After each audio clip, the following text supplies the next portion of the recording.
মানে তাহিদ হৃদয়ের তো তুলনা হয় না, দারুণ, মানে চমৎকার খেলেছে স্বামী। এটা সাহেবকে নিয়ে কাজ করা উচিত ইনশাআল্লাহ। আমি তো মনে করি 3-0তেই জিতব। আজকে একটা বিশাল একটা হার্টফেল গেম আজকে উপভোগ করলাম এবং সবশেষে আলহামদুলিল্লাহ মহান আল্লাহ রাব্বুল আলামিনের অশেষ মেহেরবানি আমরা জিতছি এবং ইনশাআল্লাহ আগামী 2টাও জিতব ইনশাআল্লাহ। মানে তাহিদ হৃদয়ের তো তুলনা হয় না, পরপর সবগুলো ম্যাচেই তাহিদ হৃদয় প্রত্যেকটা দিন ভালো খেলছে, এতে কোনো সন্দেহ নাই। এবং আজকে তাকে যে সাপোর্ট দিল ইমন এবং শামীম পাটোয়ারি, অসাধারণ। আসলে আমরা যে টি-20 খেলা শিখে গেছি এবং এই যে লাস্ট ওয়ার্ল্ড কাপটা আমরা যে মিস করলাম, আবার একটু কষ্ট পেলাম আর কি নতুন করে। দেখেন আজকে আপনারা তো খেলা দেখেন, আপনারাও বোঝেন। আজকে আপনি ইম্পার্শিয়াল বলেন যে আজকে যদি প্রথমে তামিম এবং ইমন থাকতো তাহলে খেলাটা অনেক ইজি হতো কি না। অ্যাকচুয়ালি আমি তো ইমনের খেলা দেখেন অনেক দিন থেকে দেখছি এবং পাকিস্তানের অনেকে মন্তব্য করছে ওকে ওপেনিংয়ে রাখে না কেন বাংলাদেশ, এরকম একজন খেলোয়াড়কে। এবং ও অ্যাকচুয়ালি ওপেনিংয়ের জন্য কিন্তু ফিট ইমন, এবং এই চিটাগংয়ের মাঠেই কিন্তু সেই ওপেন করছে এর আগেও।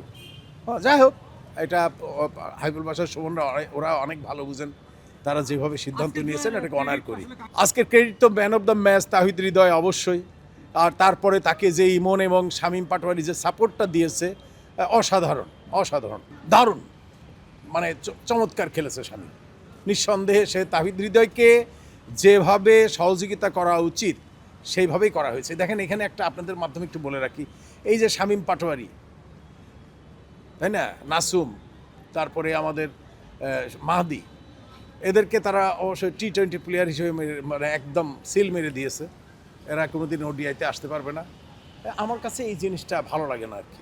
কারণ আজকে কারণ নাম ধরে বলতে চাই না, অনেক প্লেয়ার থেকে শামীম পাটোয়ারি অথবা এই প্লেয়ারগুলা এদেরকে আরও আগে ওয়ানডেতে আনা যেত, তাতে করে ওয়ানডেটা সমৃদ্ধ হতো আমি মনে করি।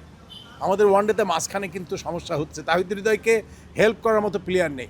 আজকে চিন্তা করে দেখেন, আজকে যদি শামীম পাটোয়ারির জায়গায় আজকে ওই প্লেয়াররা যদি থাকতো কি হতো, হেরে যেতাম, তাই না। তাহিদ হৃদয়কে ওরা দারুণভাবে ইমন এবং শামীম পাটোয়ারি যেভাবে সাপোর্ট দিয়েছে বলে আমরা কিন্তু আজকে জিতছি, ঠিক কিনা। ওয়ানডে তো এই সাপোর্টটা তাহিদ হৃদয়কে পেয়েছে, পাই নাই বলেই কিন্তু আমরা প্রথম ম্যাচটা হেরে গিয়েছি এবং আমাদেরকে অনেক স্ট্রাগল করতে হয়েছে। সাইফ ইদানিং মানে দীর্ঘদিন একটা দিন মাত্র সে 60 রান করেছে, এরপরের থেকে সে ফ্লপ। আমি জানি না কেন হচ্ছে, এটা সাইফকে নিয়ে কাজ করা উচিত। টিম ম্যানেজমেন্ট তো আমার থেকে ভালো বুঝবেন, তারা নিশ্চয়ই সাইফকে নিয়ে বুঝবেন। আজকে যে লুফা ক্যাচটা সাইফ মিস করছে, তাই না, এর আগেও মিস করছে, ভালো ক্যাচও ধরেছে, গত ম্যাচেও সে একটা ভালো ক্যাচ ধরেছে, কিন্তু এই মিসগুলা মানে তাকে আরও টেনশনে ফেলে দিচ্ছে। মানে তার সমস্যাটা কোথায়, এটা আমাদের যারা বিশেষ করে কোচ এবং ব্যাটিং কোচ যারা আছেন, আশরাফুল আছে ব্যাটিং কোচ, এই বিষয়টি একটু দেখা উচিত যে সাইফ হাসান কেন এরকম করতেছে।